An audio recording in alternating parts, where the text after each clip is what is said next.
ជំរាបរលឹកលោកអ្នកស្ដាប់ទាំងអស់គ្នាថ្ងៃនេះបងស្រីអ្នកសំអាងការគាត់មកទៀតហើយដែលរឿងរបស់គាត់ថ្ងៃនេះគឺមានចំណងជើងថាវិញ្ញាណម្ចាស់ផ្ទះកាចសួស្តីអ្នករាល់គ្នារឿងដែលខ្ញុំចង់ចែករំលែកថ្ងៃនេះគឺជារឿងពិតមួយដែលបានកើតឡើងនៅក្នុងខេត្តតាកែវតែវាកើតឡើងតាំងពីឆ្នាំ2016ម្លេះ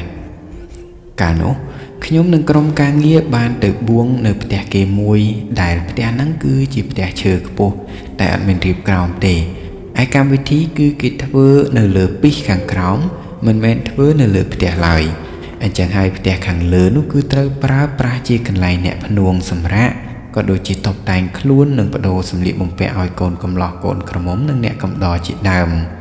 ចំណែកឯម្ចាស់ផ្ទះគឺត្រូវសម្រាកផ្ទះបងប្អូនដែលនៅជាប់គ្នានឹងជំនួសវិញយប់នៃថ្ងៃចូលរោងពួកយើងបានគេងនៅទីនោះទាំងអស់គ្នាហើយនៅម៉ោងប្រហែល8យប់ក្រោយពេលងូតទឹករួចអស់ខ្ញុំនិងដៃគូដែលឧស្សាហ៍ត្រូវខ្មោចលងនោះក៏នាំគ្នាអង្គុយលេងនៅខាងក្រោមមើលគេរាំធុងបាសនិងប៊ីសតែចូលទៅរាំនឹងគេម្ដងដែរដោយសារបត់ខ្លះវាត្រូវចិត្តពេកកំពុងតែមើលគេរាំហ្នឹងបងស្រីម្ចាស់សំអាងក៏បានស្រែកហៅខ្ញុំពីលើផ្ទះមកថា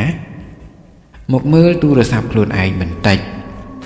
ខ្ញុំប្រញាប់ឡើងទៅលើផ្ទះដោយចង់ដឹងមែនទែនថាហេតុអីបានជាត្រូវឲ្យខ្ញុំឡើងទៅមើលព្រោះមុននេះខ្ញុំបានដាក់វាបញ្ចូលថ្មចោលធម្មតាទេលុះពេលឡើងទៅដល់ខាងលើមេក៏ចង្អុលទៅកាន់ទូរស័ព្ទរបស់ខ្ញុំដែលវាបានធ្លាក់ចេញពីលើតុគាត់ប្រាប់ថាមុននេះគឺទូរស័ព្ទរបស់ខ្ញុំនឹងបានខ្ទាតចេញពីលើតុដោយខ្លួនឯងដោយមិនមាននរណាប៉ះពាល់ទាល់តែសោះខ្ញុំឯនេះបានត្រឹមតែឆ្ងល់ទេព្រោះក៏មិនដឹងថាមកពីមូលហេតុអ្វីដែរប៉ុន្តែបើតាមស្មានវាអាចជាសត្វឆ្មាឬសត្វកណ្ដុរដែលវាឡើងលើតុនឹងឯងដល់អញ្ចឹងខ្ញុំក៏ទៅលើកទូរស័ព្ទនឹងដាក់បញ្ចូលថ្មនៅលើតុនោះវិញតែដោយសារឃើញថ្មវាជិតពេញទៅហើយខ្ញុំក៏ដកឆ្នាំងសាកយកមកវិញរួចក៏កាន់ទូរស័ព្ទនឹងចុះទៅក្រោមដើម្បីទៅមើលគេរាំបន្តទៀតអង្គុយមើលគេរាំបានមួយសន្ទុះទូរស័ព្ទខ្ញុំនឹងក៏រោឡើងពេលលើកមើលបែរជាមិនឃើញលេខទាល់តែសោះដំបូងខ្ញុំមិនទាន់ហ៊ានលើកនោះទេព្រោះយល់ថាវាចម្លែកដល់ពេលទុកចោលបានបន្តិចវាក៏ដាច់ទៅវិញមិនដល់1នាទីផងគេក៏ទូរស័ព្ទបែបគ្មានលេខនឹងមកម្ដងទៀតដល់អញ្ចឹងខ្ញុំក៏សម្រេចចុចទទួលវាចម្លែកត្រង់ថាអ្នកដែលនៅមកខាងទៀតនោះគេនិយាយត្រឹមតែពាក្យថាអាឡូប៉ុណ្ណោះហាក់ដូចជាមិនបានឮអ្វីដែលខាងខ្ញុំនេះនិយាយទៅអញ្ចឹងហើយរតែចម្លែកជាងនឹងទៅទៀតនោះគឺសំឡេងគេនឹងវាដូចសំឡេងខ្ញុំនេះបេះដាក់តែម្ដងដំបូងខ្ញុំក៏មិនទាន់ចាប់អារម្មណ៍ដែរប៉ុន្តែពេលឃើញថាវាអត់មានលេខហើយអ្នកមកខាងទៀតនោះគិតតែពីអាឡូអញ្ចឹងខ្ញុំក៏ហុចទូរស័ព្ទទៅឲ្យបងស្រីមិត្តរួមការងារដែលកំពុងតែអង្គុយក្បែរឲ្យគាត់ជួយស្ដាប់ពេលនឹងហើយទើបបងនឹងគាត់និយាយថាហើយចុះអ្នកណាគេសំឡេងដូចឯងម្លេះពេលគាត់និយាយបែបហ្នឹងខ្ញុំក៏លើកទូរស័ព្ទនោះយកមកស្ដាប់ម្ដងទៀតទើបចាប់អារម្មណ៍ថាគេនឹងពិតជាមានសំឡេងដូចខ្ញុំមែនមិនទាន់អស់ចម្លែកទេគឺពេលនោះខ្ញុំបានសួរទៅម្នាក់នឹងថាអ្នកណាគេ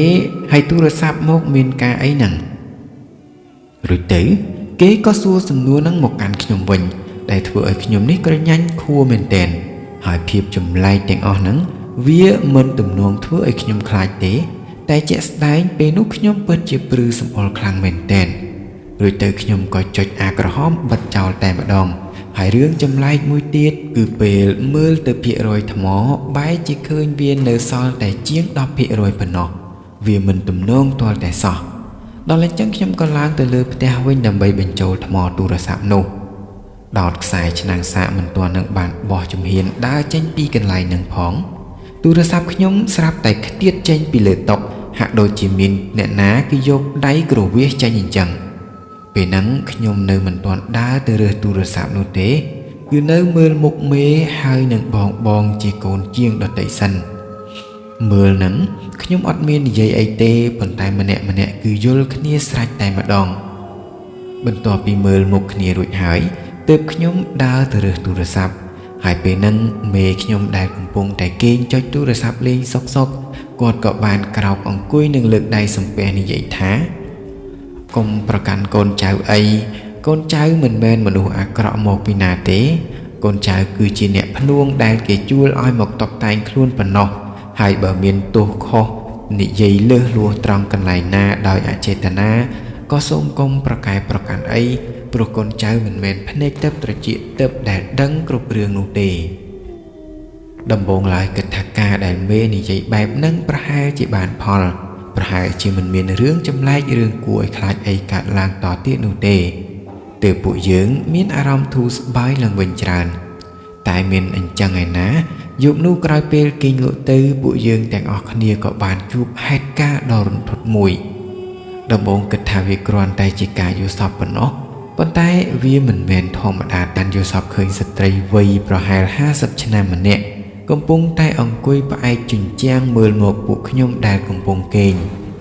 គាត់អង្គុយបញ្ឈរជង្គង់ដូចអង្គុយចោងហោងអញ្ចឹងគ្រាន់តែជាងដែលនៅម្ដុំចុងជើងពួកយើងគេងលោកអ្នកស្ដាប់សាកស្រមៃមើលក្នុងទិដ្ឋភាពងងឹតព្រាលហើយឃើញបែបហ្នឹងទោះបីក្នុងយល់សប្តិក៏ដោយក៏ត្រូវតែខ្លាចដែរដោយសារស្លុតនិងយល់សប្តិនោះពេកខ្ញុំក៏ភ្ញាក់ដឹងខ្លួនស្របពេលដែលមិត្តរួមការងារក៏ដូចជាបងម្ចាស់សម្អាងក៏បានភ្ញាក់ដំណើរគ្នាដែរក្នុងចំណោមអ្នកទាំងអស់នោះមានបងស្រីម្នាក់គាត់បាននិយាយភ្លាមថាគាត់យល់សប្តិអាក្រក់ណាស់គឺអំបញ្ញមិញហ្នឹងគាត់យល់សប្តិឃើញស្ត្រីចំណាស់ម្នាក់ដែលមានភិនភាកដូចដែលខ្ញុំរៀបរាប់គឺគាត់និយាយបណ្ដាលនឹងចង្អុលទៅទីតាំងនោះបណ្ដាលធ្វើឲ្យអ្នកគ្រប់គ្នាបើកភ្នែកធំនិងព្រឺសម្បុររុលចូលមកអង្គុយក្បែរគ្នានិងនិយាយថាខ្ញុំក៏យល់សប្តិឃើញបែបហ្នឹងដែរខ្ញុំក៏យល់សប្តិឃើញបែបហ្នឹងដែរពេលនោះមិនមានអ្នកណាគេងបន្តទៀតទេព្រោះអីក៏គៀកម៉ោងដែលត្រូវក្រោកហើយដែរពេលហ្នឹងខ្ញុំបានក្រោកដើរទៅយកទូរស័ព្ទដែលបានដាក់បញ្ចូលថ្មចោលតាំងពីយប់តែមិនមែនបញ្ចូលនៅលើតុដែលត្រូវគេគ្រវាសចេញនោះទេគឺបញ្ចូលនៅនឹងព្រីភ្លើងមួយកន្លែងទៀតក្បែរមាត់ទ្វារដើរទៅមិនទាន់ដល់ទូរស័ព្ទផងខ្យល់ដ៏សែនត្រជាក់ប្លែកក៏បានបក់ចូលមកតាមមាត់ទ្វារមកប៉ះខ្លួនខ្ញុំបណ្ដាលឲ្យប៉ើងសក់និងរងាខ្លាំងមែនទែនខ្ញុំមានអារម្មណ៍មិនស្រួលទាល់តែសោះព្រោះវាមិនដូចជាខ្យល់ធម្មតាទេខ្ញុំប្រញាប់ដកទូរស័ព្ទនិងរត់យកមកអង្គុយជុំគ្នាវិញតែភ្លាមនោះទូរស័ព្ទខ្ញុំក៏បានរោឡើងធ្វើឲ្យខ្ញុំភ្ញាក់ស្ទើរតែបោះទូរស័ព្ទចោលដល់ពេលលើកមើលក៏ឃើញថាវាអត់មានលេខទៀតហើយដល់អញ្ចឹងខ្ញុំក៏ចុចបិទហើយបិទទាំងទូរស័ព្ទចោលទៀតផងដោយគិតថាផ្ទះនឹងជាផ្ទះកូនក្រមុំអញ្ចឹងហើយអ្នកដែលមករករឿងពួកយើងនោះក៏ទំនងជាសាច់ញាតិកូនក្រមុំដែរជំរឿសល្អដើម្បីឲ្យបានដឹងរឿងខ្ញុំត្រូវតែចជីកសួរអ្នកផ្សេងក្រៅពីកូនក្រមុំគឺពេលហ្នឹងខ្ញុំបានសួរប្អូនស្រីម្នាក់ដែលជាអ្នកកំដរថាតើផ្ទះហ្នឹងធ្លាប់មានអ្នកស្លាប់ឬអត់ប្អូនស្រីអ្នកកំដរនឹងក៏បានប្រាប់មកថាម្ដាយកូនក្រមុំគឺម្ដាយកូនក្រមុំឈឺស្លាប់មកច្រើនឆ្នាំគួរសមដែរហើយអ្នកដែលដើរតួជាម្ដាយក្នុងកម្មវិធីមង្គលការហ្នឹងគឺជាមីងរបស់គាត់តែប៉ុណ្ណោះខ្ញុំរៀងព្រឺសម្បុរដែរពេលឮគេប្រាប់អញ្ចឹងហើយក៏មិនបានសួរនាំអ្វីបន្តទៀតដែរខ្លាចធ្វើឲ្យខ្លួនឯងខ្លាចខ្លាំងសរុបសាច់រឿងមកខ្ញុំនេះដូចជាមិនបានជួបអ្វីគួរឲ្យខ្លាចដែលមកបែបស្រស់នោះទេតែបើលោកអ្នកស្ថិតនៅក្នុងហេតុការណ៍នោះពេលវេលានោះវិញ